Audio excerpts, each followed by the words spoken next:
सूरज ढल चुका था और घना जंगल अंधेरे में डूब गया था।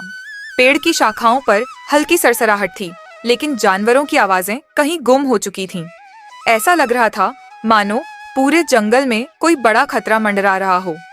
जंगल के सबसे ऊंचे पेड़ पर बैठी आशा नाम की चिड़िया अपनी चमकदार आंखों से चारों ओर देख रही थी। आशा एक बुद्धिमान और साहसी चिड़िया थी, जिसे पूरे जंगल के जानवर सम्मान देते थे, लेकिन आज उसके दिल में एक अजीब सा डर बैठा हुआ था।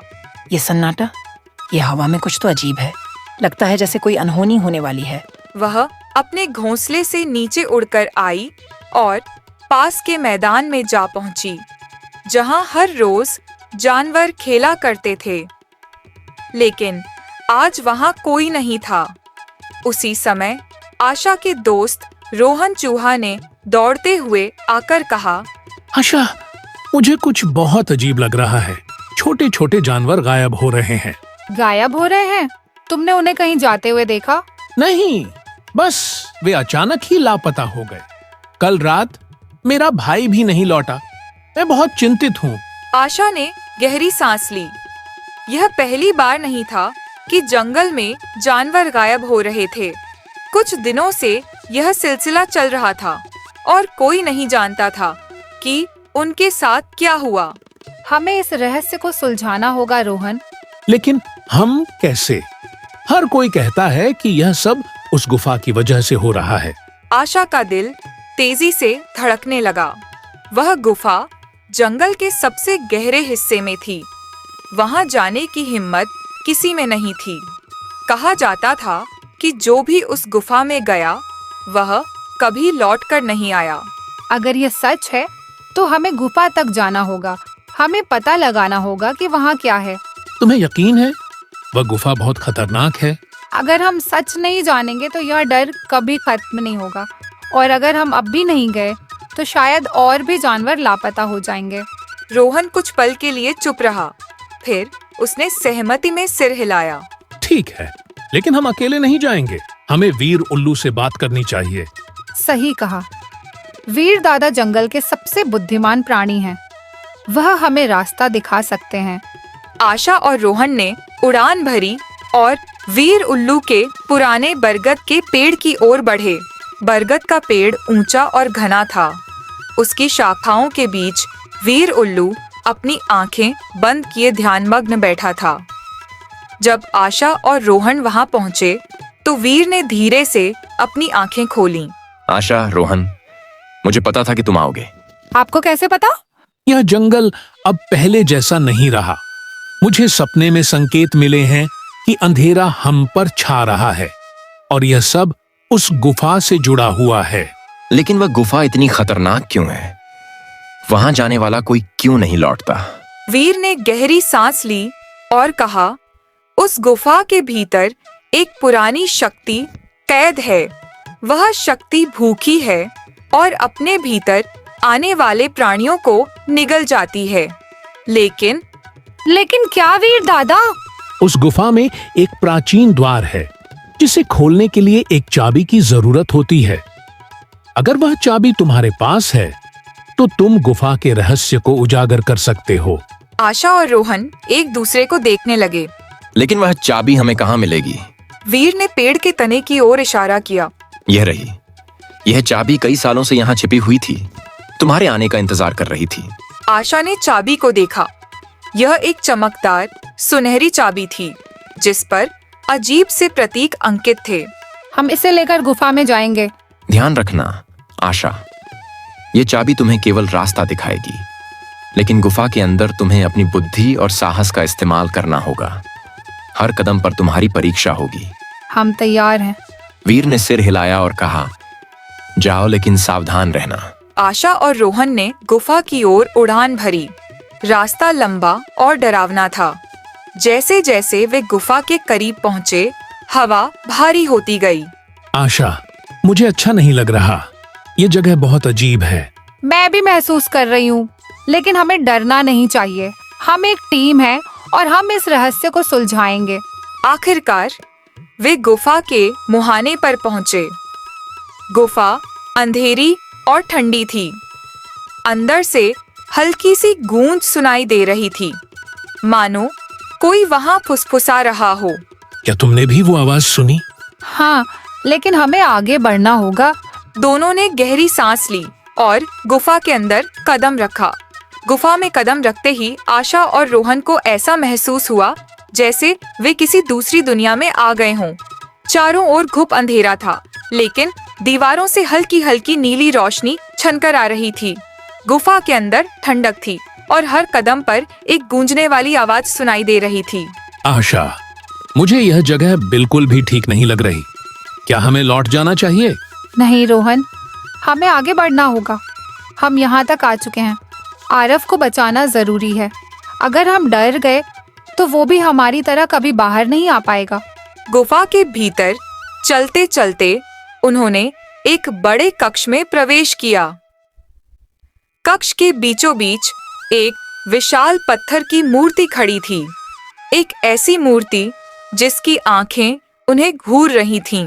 यह मूर्ति, यह जीवित लग रही है। आशा ने मूर्ति के पास जाकर ध्यान से देखा। मूर्ति के नीचे एक पत्थर की पट्टी पर कुछ लिखा हुआ था। जो सत्य का सामना करेगा वही आगे बढ़ेगा, लेकिन जो भय से हार जाएगा वह यहीं कैद हो जाएगा। इसका क्या मतलब है? तभी मूर्ति की आंखें लाल हो गईं और वह बोलने लगी। तुमने मेरे क्षेत्र में प्रवेश किया है। अब तुम्हें अपनी पहली परीक्षा का सामना करना होगा। आशा और रोहन चौंक गए। पहली परीक्षा? कैसी परीक्षा? यह परीक्षा तुम्हारे साहस की है। तुम्हें इस अंधेरे में अपने डर का सामना करना होगा। यदि तुम सफल हुए तो दरवाजा खुलेगा, अगर असफल हुए तो यही तुम्हारा अंत होगा। आशा, मुझे अच्छा नहीं लग रहा। हम क्या करें? डरना हमारी परीक्षा है रोहन, हमें इसे पार करना होगा। मूर्ति की आंखों से एक तेज रोशनी निकली और पूरा कक्ष अंधेरे में डूब गया। अब सिर्फ उनकी सांसों की आवाज सुनाई दे रही थी। तभी एक फुसफुसाती हुई आवाज आई। तुम कभी बाहर नहीं जाओगे। यह तुम्हारी कब्र है। आशा, यह आवाज कौन कर रहा है? आशा ने अपने डर को काबू में किया और कहा, यह सिर्फ हमारी परीक्षा है। ये आवाजें हमें डरा नहीं सकती। ध्यान दो, हमें अपने भीतर साहस ढूंढना होगा। अचानक चारों ओर से परछाइयां उठने लगीं। ये परछाइयां किसी भूत की तरह घूमने लगीं और उनके चारों ओर घेरा बना लिया। तुम कमजोर हो, तुम कभी सफल नहीं हो सकते। आशा, मुझे बहुत डर लग रहा है। ये सच कह रही हैं। हम नहीं जीत सकते। आशा ने रोहन की ओर देखा। वह जानती थी कि अगर रोहन हार मान गया तो वे दोनों कभी गुफा से बाहर नहीं निकल पाएंगे। नहीं रोहन, ये सब झूठ है। ये परछाइयां हमारी सबसे बड़ी कमजोरी को जानती हैं, डर। लेकिन हमें इन्हें हराना होगा। सुनो, तुम चाहे जो भी हो, हम तुमसे नहीं डरते। यह डर सिर्फ एक भ्रम है और हम इसे तोड़ देंगे। आशा की आवाज गूंज उठी और चाबी से अचानक तेज रोशनी निकलने लगी। परछाइयां चीखने लगीं और धीरे धीरे गायब हो गईं। अंधेरा छंटने लगा और कक्ष फिर से रोशनी से भर गया। मूर्ति की आंखें वापस नीली हो गईं और कक्ष के एक कोने में एक दरवाजा खुल गया। तुमने पहली परीक्षा पार कर ली है। साहस ने तुम्हें विजय दिलाई है। आगे बढ़ो। हमने कर लिया आशा, हम जीत गए। लेकिन अभी हमें और भी परीक्षाओं का सामना करना होगा। हमें तैयार रहना होगा। आशा और रोहन ने खुले हुए दरवाजे से दूसरी गुफा में प्रवेश किया। यह कक्ष पहले वाले से अलग था। यहाँ चारों ओर शतरंज की बिसात की तरह पत्थर के टुकड़े रखे हुए थे और बीच में एक विशाल घड़ी लटकी हुई थी जिसकी सुइयां तेजी से घूम रही थीं। घड़ी की आवाज टिक टिक टिक। यह जगह भी किसी रहस्य से कम नहीं लगती। हमें यहाँ क्या करना होगा? तभी हवा में एक और आवाज गूंज उठी। यहाँ से बाहर निकलने के लिए तुम्हें अपनी बुद्धि का इस्तेमाल करना होगा। ये परीक्षा तुम्हारी समझ की है। घड़ी की सुइयों के नीचे 3 पहेलियां लिखी हुई थीं। पहली पहेली, मैं बिना पंख के उड़ता हूँ, बिना आवाज के बोलता हूँ। मुझे पकड़ नहीं सकते पर महसूस कर सकते हो। मैं कौन हूँ? रोहन ने सिर खुजलाया। यह तो मुश्किल है। यह हवा हो सकती है। नहीं रुको, यह विचार भी हो सकता है, लेकिन सही जवाब है समय। आशा ने घड़ी के पास जाकर उत्तर दिया। समय। घड़ी की सुइयां रुक गईं और पहली पहेली हल हो गई। पहली पहेली हल होते ही गुफा में हल्की सी चमक फैल गई और घड़ी की सुइयां कुछ क्षण के लिए थम गईं। लेकिन यह शांति अधिक देर तक नहीं रही। घड़ी की आवाज फिर से गूंज उठी और दूसरी पहेली सामने प्रकट हो गई। दूसरी पहेली। मेरे पास आंखें नहीं हैं, फिर भी मैं देख सकता हूँ। मेरा शरीर नहीं है, पर मैं छाया दे सकता हूँ। मैं तुम्हारे साथ चलता हूँ, पर कभी कभी तुम्हें अकेला छोड़ देता हूँ। मैं कौन हूँ? यह पहेली और भी मुश्किल है।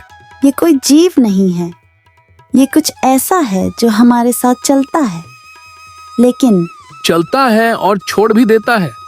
क्या यह कोई दोस्त हो सकता है? नहीं, ये हमारा दोस्त नहीं है, ये हमारी परछाई है। आशा ने घड़ी की ओर देखा और स्पष्ट स्वर में उत्तर दिया, परछाई। घड़ी की सुइयों ने फिर से हल्की गूंज की और दूसरी पहेली भी हल हो गई। अब कमरे में हल्की सी रोशनी फैल गई। आशा, तुमने फिर से सही उत्तर दिया। यह तो बस शुरुआत है, लेकिन हमें तैयार रहना होगा। अभी एक और पहेली बाकी है। घड़ी ने जोर से एक बार फिर से टन-टन की और अब तीसरी और सबसे कठिन पहेली प्रकट हुई। तीसरी पहेली। मैं हमेशा आगे बढ़ता हूँ, पर कभी लौट कर नहीं आता। मैं अतीत को भूल जाता हूँ और भविष्य में झांकता हूँ। मैं कौन हूँ? यह तो बहुत मुश्किल है। क्या यह कोई जीव हो सकता है? नहीं, यह कोई जीव नहीं है, यह कुछ ऐसा है जो कभी रुकता नहीं। क्या यह हवा है या नदी? नदी लौट सकती है, हवा बदल सकती है, लेकिन एक चीज कभी नहीं लौटती, समय। आशा ने घड़ी की ओर देखा और अंतिम उत्तर दिया, समय। जैसे ही आशा ने उत्तर दिया, घड़ी अचानक चमक उठी, सुइयां रुक गईं और एक सुनहरी रोशनी पूरे कक्ष में फैल गई। तुमने बुद्धि और धैर्य से यह परीक्षा पास कर ली है। अब तुम्हें अगले द्वार की अनुमति है। घड़ी के नीचे एक और दरवाजा खुल गया। दरवाजा सुनहरे पत्थरों से बना था और उसके ऊपर अजीब से प्रतीक अंकित थे। आशा और रोहन ने बिना किसी देरी के उस दरवाजे के भीतर कदम रखा। अंदर का दृश्य अद्भुत था। यह कोई साधारण गुफा नहीं थी। यहाँ चारों ओर प्राचीन चित्र और शिलालेख बने हुए थे। यह जगह तो किसी पुराने राज्य का रहस्य छुपा रही है। यह जगह कुछ खास है। शायद यही वो स्थान है जहां हमें सच्चाई मिलेगी। जैसे ही वे आगे बढ़े, उन्हें एक बड़ी तालाब जैसी जगह दिखाई दी। तालाब का पानी नीला और चमकदार था। पानी के बीच में एक छोटी सी प्लेटफॉर्म थी जिस पर कुछ लिखा हुआ था। प्लेटफॉर्म पर लिखा था, जो भी इस जल में अपनी परछाई देखेगा, उसे उसका भविष्य दिखेगा। आशा, क्या हमें देखना चाहिए? आशा ने कुछ पल के लिए सोचा और कहा, हाँ, लेकिन हमें सतर्क रहना होगा। आशा और रोहन ने तालाब के किनारे पर खड़े होकर पानी में झांकना शुरू किया। पानी धीरे धीरे घूमने लगा और उसमें अजीब अजीब सी छवियां बनने लगीं। पहली छवि, एक उजाड़ जंगल जहां सारे पेड़ सूख चुके हैं और जानवर लापता हो चुके हैं। यह तो हमारा जंगल है, लेकिन यह ऐसा क्यों दिख रहा है? यह वह भविष्य हो सकता है जो हमें इंतजार कर रहा है, अगर हम इस गुफा के रहस्य को हल नहीं कर सके। तभी गुफा में तेज हवा का झोंका आया और एक आवाज गूंज उठी, जो सत्य जानना चाहता है उसे सबसे कठिन परीक्षा का सामना करना होगा। यह तो बस शुरुआत थी रोहन, असली खतरा अभी बाकी है। तालाब में भविष्य की भयावह झलक देखने के बाद आशा और रोहन के मन में एक अजीब सा डर बैठ गया था। जंगल का उजाड़ भविष्य उन्हें विचलित कर रहा था, लेकिन उन्हें पता था कि इस गुफा के रहस्य को हल करना ही उनकी आखिरी उम्मीद है। आशा, अगर हम असफल हुए तो क्या होगा? हमारा जंगल भी बर्बाद हो जाएगा। हम असफल नहीं होंगे रोहन, हमें अपने डर को पीछे छोड़ना होगा।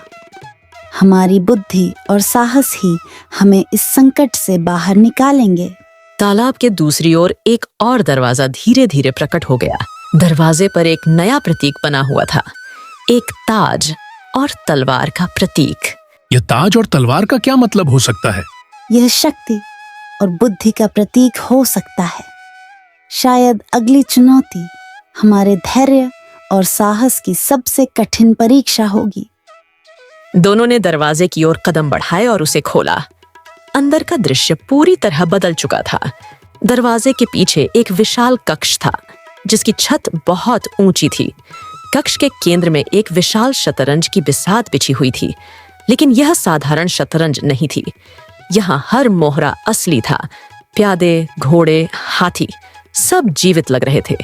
तभी एक गूंजती हुई आवाज आई, यहाँ से बाहर निकलने के लिए तुम्हें एक खेल खेलना होगा, शक्ति और बुद्धि का खेल। आशा और रोहन ने बिसात को ध्यान से देखा।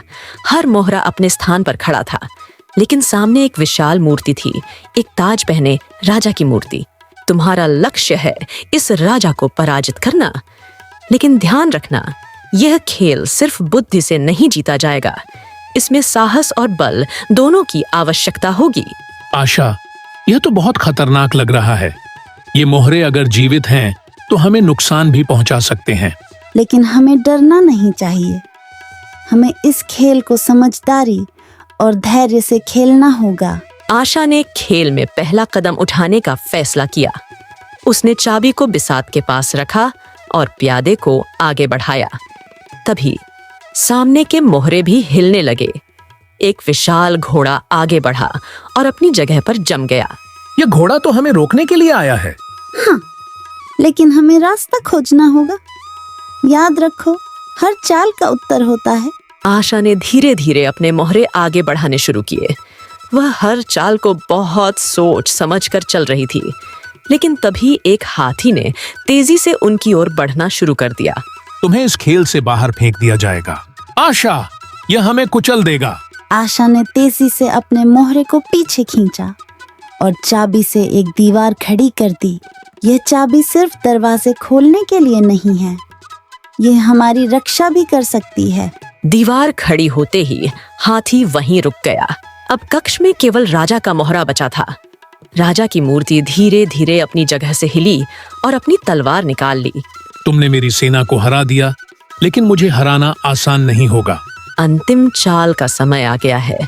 यदि तुम सफल हुए तो द्वार खुल जाएगा, यदि असफल हुए तो यही तुम्हारी आखिरी मंजिल होगी। आशा ने अपनी चोंच में चाबी को कस कर पकड़ा और राजा की मूर्ति की ओर देखा। हमें यह खेल जीतना होगा, लेकिन अंतिम चाल बुद्धि से नहीं बल्कि साहस से चलेगी। साहस? तुम्हारा मतलब क्या है? हमें राजा का सामना करना होगा, सामने से, बिना किसी चालाकी के। आशा ने अपने पंख फैलाए और तेजी से राजा की ओर उड़ान भरी। राजा ने तलवार से वार करने की कोशिश की, लेकिन आशा ने अपनी चोंच से तलवार को धक्का दिया और चाबी को राजा के सिर पर रख दिया। एक तेज चमक के साथ राजा की मूर्ति फट गई और बिसात गायब हो गई। पूरा कक्ष रोशनी से भर गया। आवाज, तुमने शक्ति और बुद्धि दोनों की परीक्षा पास कर ली है। अब तुम अंतिम द्वार तक पहुंचने के योग्य हो गए हो। कक्ष के एक कोने में अब एक नया दरवाजा प्रकट हुआ। यह दरवाजा सबसे अलग था, सुनहरी रोशनी से जगमगाता हुआ। आशा, हम आखिरकार अंतिम द्वार तक पहुंच गए। हाँ, लेकिन यह हमारी आखिरी चुनौती हो सकती है। हमें सावधान रहना होगा। दोनों ने दरवाजे की ओर कदम बढ़ाए और उसे खोला। अंदर एक विशाल कक्ष था जिसमें बीचों बीच एक अद्भुत वस्तु रखी हुई थी, एक जादुई क्रिस्टल जो पूरे जंगल को जीवित रखने की शक्ति रखता था। यह क्या है? यही वह शक्ति है जो हमारे जंगल को बचा सकती है।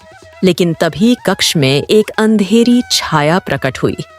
छाया, तुमने यहाँ तक पहुँचने की हिम्मत की है, लेकिन यह क्रिस्टल तुम्हें नहीं मिलेगा। ये गुफा का सबसे गहरा रहस्य है। अंधेरे कक्ष में छाया गहराने लगी। उसकी उपस्थिति से चारों ओर की हवा भारी हो गई और कक्ष में हल्की गूंजने वाली आवाजें सुनाई देने लगीं। छाया गहरी और भयावह आवाज में, बहुत साहस दिखाया तुमने चिड़िया, लेकिन यह अंत नहीं है। यह क्रिस्टल वह शक्ति है जिसे सदियों से इस गुफा ने संभाल कर रखा है। इसे ले जाने का अधिकार सिर्फ मुझे है। आशा, यह कौन है और यह इतनी ताकतवर क्यों है? यह शायद गुफा का रक्षक है, लेकिन हमें इसे हराना होगा क्योंकि यही हमारे जंगल की आखिरी उम्मीद है। छाया धीरे धीरे आकार लेने लगी। अब वह एक विशाल काले पंखों वाले राक्षसी पक्षी के रूप में प्रकट हुई। उसकी आंखें लाल अंगारे जैसी चमक रही थीं और उसके पंखों से अंधकार फैल रहा था। यदि तुम इस क्रिस्टल को ले जाना चाहते हो तो तुम्हें अपनी अंतिम परीक्षा देनी होगी, अंधकार से सामना। कक्ष में अचानक चारों ओर घुप अंधेरा फैल गया। आशा और रोहन को कुछ भी दिखाई देना बंद हो गया। आशा, मुझे कुछ भी नहीं दिख रहा। यह जगह बहुत डरावनी है। डरो मत रोहन, यह अंधकार हमारी परीक्षा है। हमें अपने भीतर की रोशनी को ढूंढना होगा। तभी रक्षक की आवाज गूंज उठी। यह अंधकार सिर्फ बाहरी नहीं है, यह तुम्हारे भीतर के डर का भी प्रतीक है। यदि तुम अपने डर को हरा सको तभी यह अंधकार मिटेगा। आशा ने अपनी आंखें बंद की और अपने भीतर की शक्ति को महसूस करना शुरू किया। उसने अपने मन में जंगल की यादें ताजा की, वो हरे भरे पेड़, बहती हुई नदी और सारे जानवर जो वहां खुशहाल रहते थे। हमारा जंगल सुंदर था और उसे बचाना मेरी जिम्मेदारी है। मैं इस अंधकार से डर नहीं सकती। धीरे धीरे उसकी चोंच में रखी सुनहरी चाबी से हल्की रोशनी निकलने लगी। आशा, तुम्हारी चाबी से रोशनी निकल रही है। यह हमारी उम्मीद की रोशनी है, हमें इसे और फैलाना होगा। रक्षक ने देखते ही हमला करना शुरू कर दिया। उसने अपने पंखों से एक शक्तिशाली हवा चलाई जिससे कक्ष में भूकंप जैसा महसूस हुआ। रक्षक, यह रोशनी पर्याप्त नहीं है, तुम मुझसे नहीं बच सकते। आशा ने अपनी पूरी ताकत से उड़ान भरी और रोशनी को कक्ष में फैलाने की कोशिश की। रोहन, हमें एक साथ मिलकर इस अंधकार को खत्म करना होगा। अपने भीतर की हिम्मत को जगाओ। रोहन ने भी अपने डर पर काबू पाने की कोशिश की। उसने अपनी आंखें बंद की और सोचा, मैं हमेशा कमजोर महसूस करता था, लेकिन आज मुझे अपने डर से लड़ना होगा। रोहन ने आशा के पास जाकर अपने पंख फैलाए और रोशनी में शामिल हो गया। अब आशा और रोहन की संयुक्त रोशनी ने कक्ष को थोड़ा उजाला देना शुरू किया, लेकिन रक्षक ने अपना अंतिम प्रहार करने की तैयारी की। उसने अपनी आंखों से लाल किरणें छोड़ी जो सीधे आशा और रोहन की ओर बढ़ने लगीं। यह तुम्हारा अंत है। लेकिन उसी क्षण आशा ने पूरी ताकत से चाबी को हवा में उछाला। चाबी हवा में चमकने लगी और सीधे क्रिस्टल के ऊपर जाकर टिक गई। एक तेज धमाके के साथ पूरा कक्ष रोशनी से भर गया। रक्षक चीखता हुआ पीछे हट गया। नहीं, यह संभव नहीं है। तुमने मेरी शक्ति को हरा दिया। धीरे धीरे अंधकार छंटने लगा और कक्ष में अब उजाला फैल गया। रक्षक की छवि धुंधली पड़ने लगी और वह गायब हो गया। आवाज, तुमने अपने साहस, बुद्धि और धैर्य से इस गुफा का अंतिम रहस्य सुलझा लिया है। अब यह क्रिस्टल तुम्हारा है, इसे लेकर जाओ और अपने जंगल को बचाओ। आशा और रोहन ने क्रिस्टल को उठाया। क्रिस्टल से निकलती हुई ऊर्जा ने उन्हें नई शक्ति से भर दिया। आशा, हमने कर दिखाया। अब हम अपने जंगल को बचा सकते हैं। हाँ रोहन, यह हमारी जीत है, लेकिन यह सिर्फ हमारी नहीं बल्कि हमारे पूरे जंगल की जीत है। आशा और रोहन गुफा से बाहर निकले। बाहर का वातावरण अब पूरी तरह बदल चुका था। आसमान साफ था और हवा में एक नई ताजगी थी। दोनों ने क्रिस्टल को जंगल के बीच में ले जाकर रखा। जैसे ही क्रिस्टल ने जमीन को छुआ, पूरे जंगल में नई जान आ गई। सूखे पेड़ फिर से हरे भरे हो गए, नदी बहने लगी और सभी जानवर लौट आए। जंगल के जानवर खुशी से, आशा और रोहन ने हमें बचा लिया। आशा ने सभी जानवरों को इकट्ठा किया